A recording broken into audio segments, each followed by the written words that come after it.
Você já se perguntou se existe dinheiro que ninguém pode tocar? Dinheiro real, criado, registrado, que está lá, mas que, por alguma razão misteriosa, jamais poderá ser usado? Imagine uma fortuna trancada para sempre, um tesouro digital enterrado sob códigos indecifráveis. E o mais perturbador, isso não é teoria, é um fato. Estamos falando do bloco Gênesis do Bitcoin, um ponto de origem que contém as primeiras moedas da história da blockchain. Um bloco que foi minerado por Satoshi Nakamoto, o criador do Bitcoin, e que até hoje permanece intocado. Mas por quê? O que faz esse bloco ser tão especial? E o mais importante, por que essas moedas jamais foram gastas? Se você está curioso, já deixa o seu like agora. Se inscreve no canal, compartilha esse vídeo com alguém que precisa saber disso e comenta. Você já desconfiou que parte do sistema financeiro foi criado com intenções ocultas? Ao longo deste vídeo, você vai descobrir fatos que talvez nunca tenha ouvido. Vamos mergulhar em registros antigos, em decisões suspeitas e em conexões estranhas entre esse dinheiro inacessível, grandes corporações, governos silenciosos e tecnologias que não existiam em 2009, mas que de alguma forma já estavam previstas. Prepare-se para entender por que o Bitcoin não é apenas uma moeda, mas uma mensagem. E por que existem bitcoins que, por mais que tenham valor, jamais poderão ser tocados por ninguém, nem mesmo pelo próprio Satoshi, se é que ele algum dia existiu. O bloco que deu início a tudo. Em 3 de janeiro de 2009, um simples computador executou um código. Com isso, foi minerado o primeiro bloco da blockchain do Bitcoin, o bloco Gênesis. Nesse momento, surgiram as primeiras 50 unidades de Bitcoin, invisíveis, mas perfeitamente registradas. Esse bloco é diferente de todos os outros. Ele não tem um bloco anterior. Ele é o marco zero. Mas aqui está o primeiro mistério. As 50 moedas geradas ali nunca puderam ser movidas, nunca foram gastas, nunca saíram do lugar. E os especialistas sabem disso há anos. O código do próprio Bitcoin impede que as moedas do bloco Gênesis sejam usadas. Por quê? Satoshi deixou uma única mensagem nesse bloco, gravada diretamente no código hexadecimal. The Times, 03 Jan 2009, Chancellor on brink of second bailout for banks. A manchete do jornal britânico The Times, denunciando que o sistema bancário tradicional estava prestes a ser salvo, mais uma vez com dinheiro público. Teria sido essa uma crítica silenciosa? Ou um sinal? Ou, quem sabe, um código oculto? O mais intrigante é que, mesmo com atualizações no código do Bitcoin, nunca houve uma proposta real para liberar o gasto dessas 50 moedas. Elas estão lá, paradas, eternas, como se fossem um monumento ou uma armadilha. Lembre-se de curtir o vídeo, se inscrever no canal e comentar se você já tinha ouvido falar sobre o bloco Gênesis antes. O tesouro escondido em plena luz. Imagine você ter 50 moedas de ouro em mãos e não poder usá-las. É exatamente isso que acontece com o bloco Gênesis, mas não para por aí. A carteira atribuída a Satoshi contém, segundo pesquisadores, mais de 1 milhão de bitcoins minerados entre 2009 e 2010. Todos esses bitcoins jamais foram tocados. Nenhuma transferência, nenhuma movimentação, zero atividade. E isso levanta perguntas que ninguém conseguiu responder. Satoshi está morto? Nunca existiu? Ou é uma entidade que observa tudo, esperando o momento certo? O fato é que esses bitcoins não fazem parte da oferta circulante. Eles estão congelados. Isso influencia diretamente o valor da moeda, a percepção de escassez e o controle do mercado. Um estoque oculto que, se um dia fosse ativado, derrubaria o sistema. Quem se beneficiaria disso? O mais sinistro é que essa carteira não possui senhas convencionais. Ela não está protegida por biometria ou cofres físicos. Ela existe num estado entre o real e o inatingível. E quem ousa tentar invadi-la encontra apenas silêncio. Silêncio de um código perfeito, ou de algo que foi deixado lá para testar a humanidade. Já compartilhou esse vídeo com alguém que precisa abrir os olhos? Faça isso agora. E comenta o que você faria se tivesse 1 milhão de bitcoins que nunca poderá usar. Parte 3. Conexões ocultas e o nome que não existe. Satoshi Nakamoto. Um nome que nunca foi comprovado como real. Diversas investigações foram feitas. Teorias apontam para cientistas, programadores, agências. Em 2014, a Newsweek disse ter encontrado o verdadeiro Satoshi, Dorian Nakamoto, mas ele negou tudo. Outros apontam para Hal Finney, que recebeu a primeira transação em Bitcoin, mas ele morreu em 2014, sem jamais confirmar nada.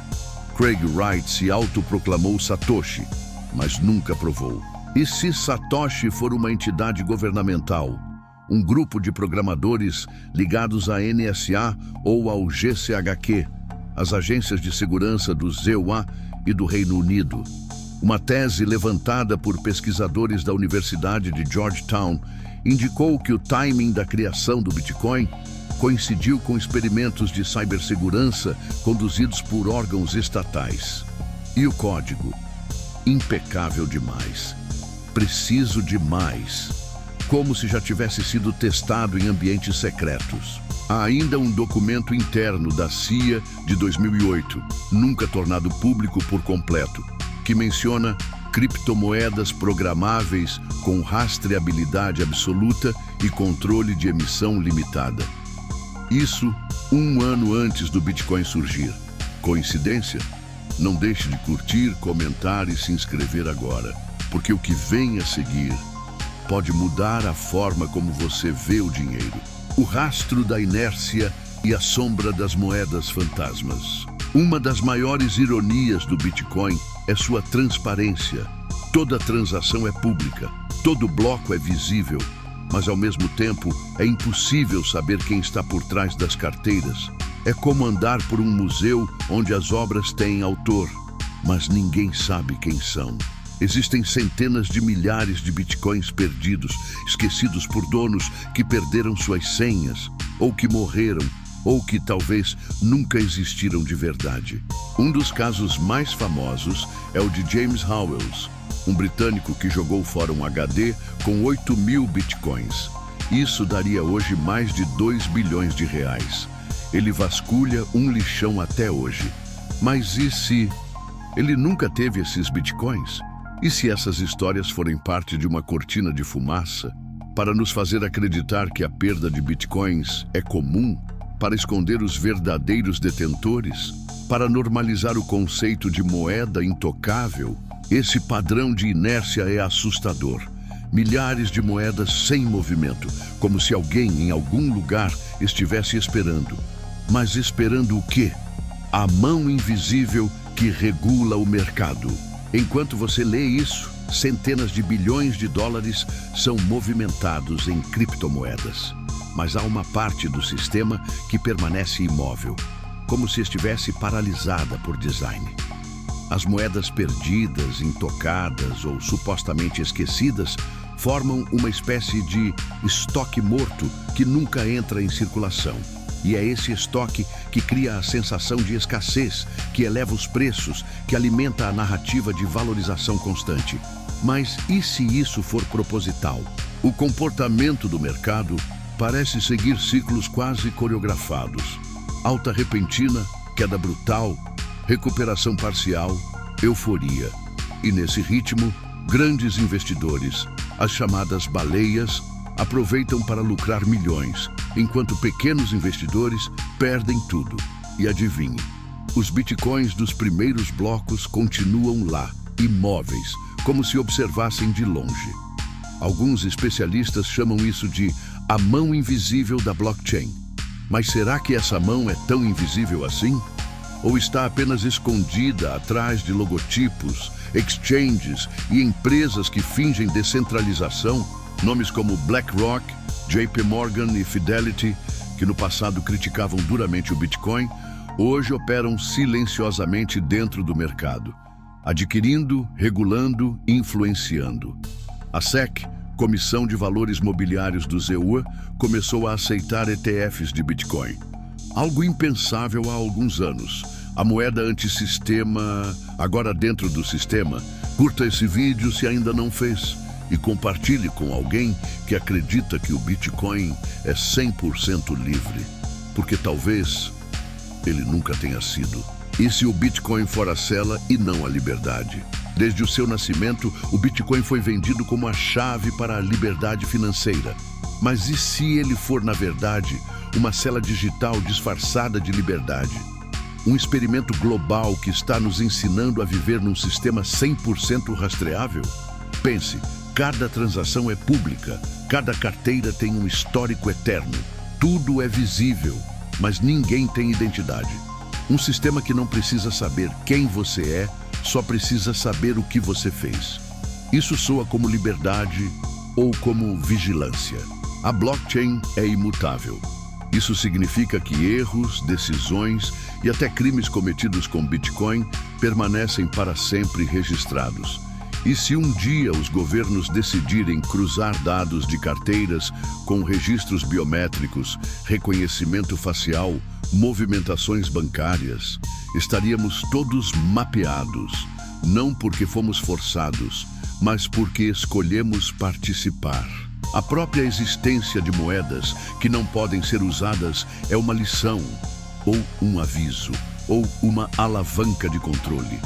O bloco Gênesis está lá, intacto, como uma cápsula do tempo. Mas e se for mais do que isso? E se for um botão de emergência? Um gatilho? Um contrato silencioso que um dia será ativado? O Bitcoin não tem dono, mas pode ter criadores. E se esses criadores estiverem apenas esperando o momento certo para mostrar sua face? Você pensou que tinha acabado, mas eu preciso te mostrar isso antes de sair. Você pensou que tinha acabado, né? Mas enquanto finalizávamos esse roteiro, algo me chamou a atenção. Um detalhe que ficou na sombra. Um padrão que ninguém quer ver. E talvez seja essa a parte mais importante de toda a história. Existe um fenômeno silencioso dentro da blockchain chamado Nonce Pattern. Um padrão de números nos blocos minerados por Satoshi que não deveriam se repetir, mas se repetem. Pesquisadores independentes perceberam que certos blocos iniciais atribuídos ao criador do Bitcoin têm nonces, números únicos, que seguem uma sequência estranhamente regular. Isso não acontece com os blocos minerados por outras pessoas, só nos de Satoshi, como se a mineração tivesse sido feita de forma diferente, como se houvesse acesso a um recurso especial, ou como se já estivesse tudo pré-programado. O que isso quer dizer? Que talvez o código do Bitcoin não tenha sido testado publicamente em 2009. Talvez ele já estivesse sendo usado em ambientes fechados anos antes. Uma hipótese sugere que os testes iniciais do Bitcoin teriam ocorrido dentro de laboratórios de defesa digital, com apoio de universidades conectadas à DARPA, a Agência de Tecnologia Militar dos Estados Unidos.